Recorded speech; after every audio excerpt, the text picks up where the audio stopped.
सुंदर सुंदर लीलाएं ब्रज वृंदावन में करने लगे। और एक बार की बात है, भगवान सभी मित्रों के साथ योजना बनाते हैं कैसे चोरी की जाए, कैसे की जाए। और अलग अलग घरों में जाके भगवान माखन चुराने लगे। और माखन चुरा चुरा कर करते क्या है, क्या स्वयं ही पूरा खा लेते हैं? कहा नहीं, माखन चुराते हैं, अपने ग्वाल बालों को खिलाते हैं। जब ग्वाल बाल भी खा खा कर थक जाते हैं, तब भगवान वृंदावन के बंदरों को बुलाते हैं और सारे बंदरों को बुलाकर माखन खिलाने लगते हैं। अब कोई कहता है कि ठीक है, ये तो समझ में आया कि ग्वाल बालों को माखन खिलाया या स्वयं माखन खाया, भगवान बंदरों को क्यों माखन खिलाते हैं? भैया यशोदा डांटती है, मैं इतनी मेहनत से माखन बनाती हूँ, सारा बंदरों को खिला देता है। भगवान मन ही मन कहते हैं, भैया तुम्हें कौन बताए, इन बंदरों ने मेरी बड़ी सहायता की है। राम अवतार में एकदम फ्री की आर्मी इन बंदरों ने बना कर दी थी। ना तो इनके रहने का कोई खर्चा था, ना खाने पीने का खर्चा था। सेवा पूरी करते थे, रहने की व्यवस्था खुद कर लेते थे, कहीं पेड़ों पर चढ़ जाते थे, कुछ भी फल फ्रूट खा लेते थे। यहाँ तो आधे से ज्यादा धन हमारे भारत का आर्मी पे जाता है, लेकिन वहाँ भगवान की व्यवस्था में इन बंदरों पर कोई खर्चा नहीं करना पड़ा। तो इसलिए अब मैं इनका कर्जा माखन खिला खिला कर चुका रहा हूँ। तो इस प्रकार से वर्णन है, भगवान बंदरों को भी बड़े प्रेम से माखन पवाते हैं। एक बार भगवान माखन चोरी के लिए जाते हैं तो सभी गोपियां आ आकर यशोदा मैया से शिकायत करती थी कि मैया देखो, तुम्हारा लाला हमारे घर पे आके माखन चुराता है, हम इतने मेहनत से बनाते हैं।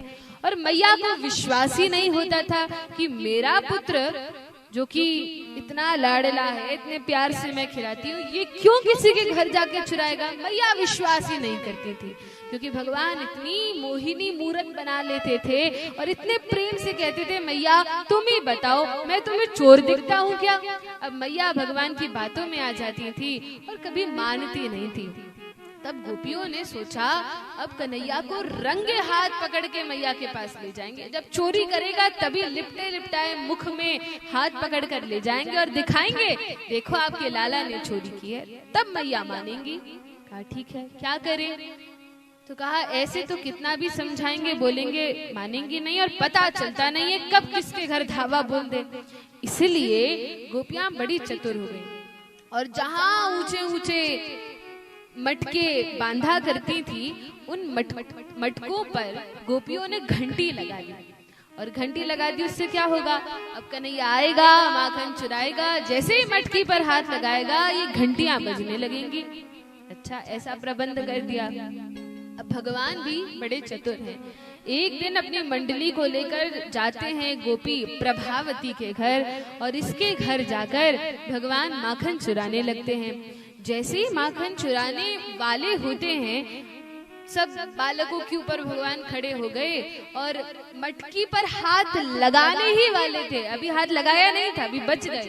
पहले ही देख लिया कि गोपी ने घंटी बांध कर रखी है। अब जैसे ही घंटी बंधी दिख गई तो भगवान तो ठहरे अनंत कोटि ब्रह्मांड नायक, भगवान ने घंटियों के स्वामी घंटेश्वर को बुला लिया और घंटेश्वर से कहा, देखो महाराज, आपकी एक भी घंटी बजनी नहीं चाहिए, यदि बज गई तो आज से आपको नौकरी से हटा देंगे। अच्छा, घंटेश्वर महाराज डर गए, सब घंटियों से कह दिया कोई भी बजेगा नहीं। भगवान खूब माखन चुराए, खूब माखन के गोले निकाल निकाल कर ग्वाल बालों को खिलाएं, बंदरों को खिलाएं, सबका पेट भर गया। अब तो मित्र भी कहने लगे, कन्हैया बहुत पेट भर गया, थोड़ा तुम भी तो खा के देखो। भगवान स्वयं नहीं खा रहे थे, अपने मित्रों को खिला रहे थे, बंदरों को खिला रहे थे, ग्वाल बालों को खिला रहे थे। अरे कन्हैया थोड़ा तुम भी तो खाओ। भगवान ने कहा, अरे मेरे घर कोई कमी नहीं है, मैया खूब ठूस ठूस कर खिलाती है, तुम लोग खाओ। अच्छा नहीं कन्हैया, देखो लगता है गोपी ने थोड़ा बासा मक्खन बांध दिया, थोड़ा खट्टापन आ गया, तनिक चखकर तो देखो। भगवान ने पहले तो खूब मना किया, लेकिन जब ग्वाल बालों ने इतना कहा तो भगवान ने कहा चलो ठीक है, थोड़ा सा हम भी खा लेते हैं। अब भगवान ने निकाला माखन का गोला और जैसे ही अपने मुख में रख के खाने लगते हैं कि सारी घंटियां एक साथ बज उठती हैं। अब भगवान ने खा तो लिया, मुंह में ही रखा रह गया, गटक भी नहीं पाए। अरे सारी घंटियां बज गई, अभी तक तो इतना माखन चुराया, एक भी नहीं बजी। मुझसे क्या दुश्मनी है, मुझसे क्या शत्रुता है कि मैंने मुंह में क्या रखा सब बज उठी। तब बुलाया घंटेश्वर को कि देखो आपसे कहा था आपकी घंटियां बजनी नहीं चाहिए, और मैंने खाया, जो घंटियां दूर दूर थी वे भी बज उठी, ये कैसे हुआ? तो वे घंटेश्वर कांपते हुए कहते हैं, अरे महाराज इसमें मेरी कोई गलती नहीं है। किसकी गलती है? कहा भगवान आप ही कहते हैं कि मुझसे बड़े मेरे शास्त्र हैं, और शास्त्रों में जो लिखा है, मैं यदि कुछ कहूँ और शास्त्रों में कुछ और लिखा हो तो शास्त्र की बात पहले मानो, शास्त्र प्रमाण है। तो भगवान आपके ही शास्त्रों में लिखा है कि जब भगवान को भोग लगे तो घंटी अवश्य बजनी चाहिए, इसलिए भगवान पालन तो कर लिया, पर अब हम फंस गए। अब भगवान तो वहीं मटकी से टंगे लटके रह गए, और गोपियां डंडे लेकर संटी ले लेकर आने लगी। सब मित्र भाग गए और भगवान अकेले मटकी पर टंगे रह गए। गोपी आती है, कहती कन्हैया नीचे उतर, आ मेरी गोद में। कहा मैं नहीं आऊंगा।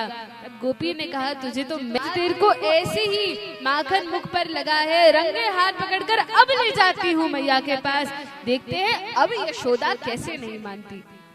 अच्छा, अब भगवान भी विचार करने लगे क्या किया जाए, क्या किया जाए।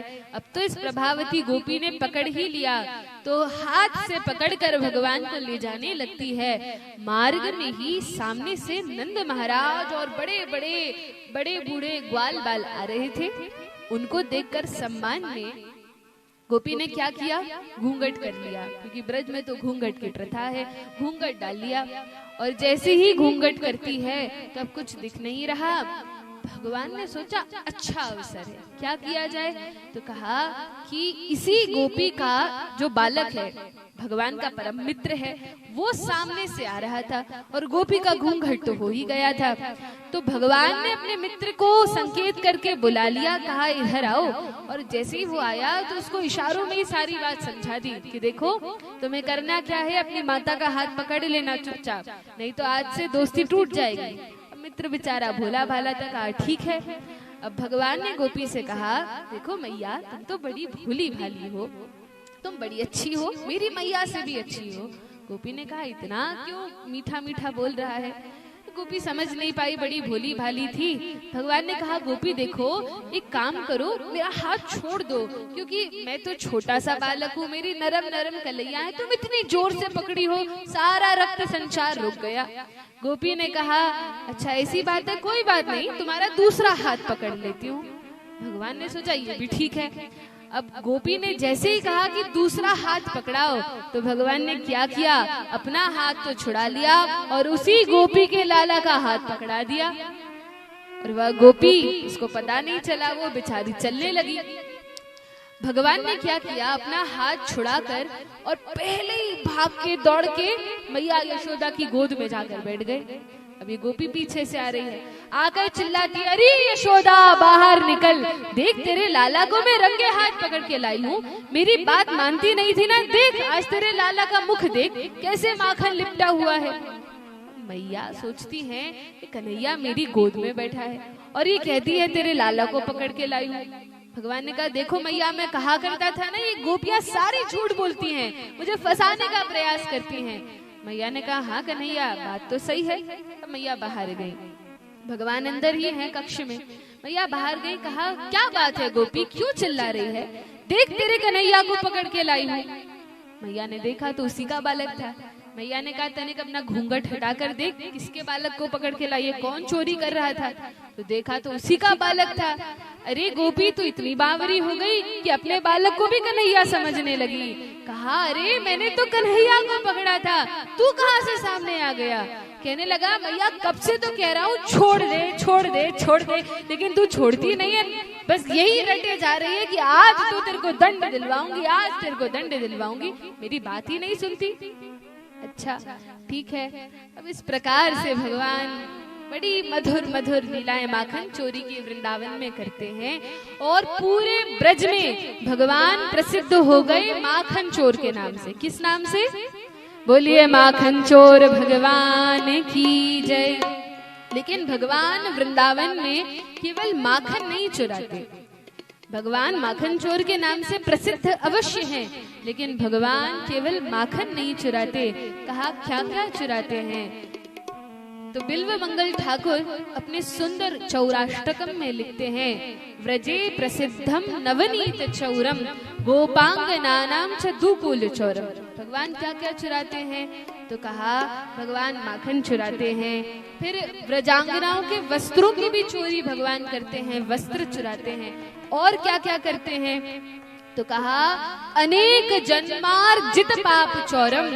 अनेक अनेक जन्मों में हमने जो बहुत सारे पाप इकट्ठे कर लिए हैं, कई जन्मों में कई बार कई पाप हमने किए और पापों का पहाड़ बन गया है। लेकिन भगवान क्या करते हैं? एक बार कोई उनकी शरण में क्या चला जाए, भगवान हमारे इतने मेहनत से संचित किए सारे पापों को चुरा कर ले जाते हैं। ये ऐसे चोर हैं।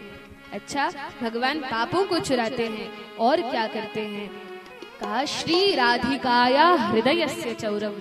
भगवान राधा रानी का चित्त चुराने वाले हैं, जो सभी गोपियों में सर्व प्रमुख हैं। उन राधा रानी के चित्त को भी भगवान चुरा लेते हैं। नवाम बुध श्यामल कांति चौरम। जो सुंदर सुंदर जैसे वर्षा ऋतु के जो बादल होते हैं, अभी हमने देखा कल बिजली कड़क रही थी और बालक कैसे हो गए, बादल कैसे हो गए थे? तो कहा वर्षा के जल से भरे भरे वह बादल बड़े सुंदर लगते हैं। उन बादलों की जो कांति होती है, जो घनश्याम भगवान को कहा जाता है, तो वैसा श्याम वर्ण भगवान चुरा लेते हैं और बड़े सुंदर चमकते हैं। तो इस प्रकार से वर्णन है। और क्या चुराते हैं? कहा चौराग्रगण्यम पुरुषम नमामि। भगवान जितने भी संसार में चोर हैं, उन सभी में अग्रगण्य है। भगवान से बड़ा कोई चोर नहीं हो सकता। क्यों? क्योंकि भगवान धन की चोरी केवल नहीं करते, भगवान केवल माखन नहीं चुराते, केवल वस्त्र नहीं चुराते, लेकिन भगवान पापों को चुरा लेते हैं, हमारे विकारों को चुरा लेते हैं, हमारी बुरी आदतों को भगवान चुरा लेते हैं, यह सब चुरा लेते हैं।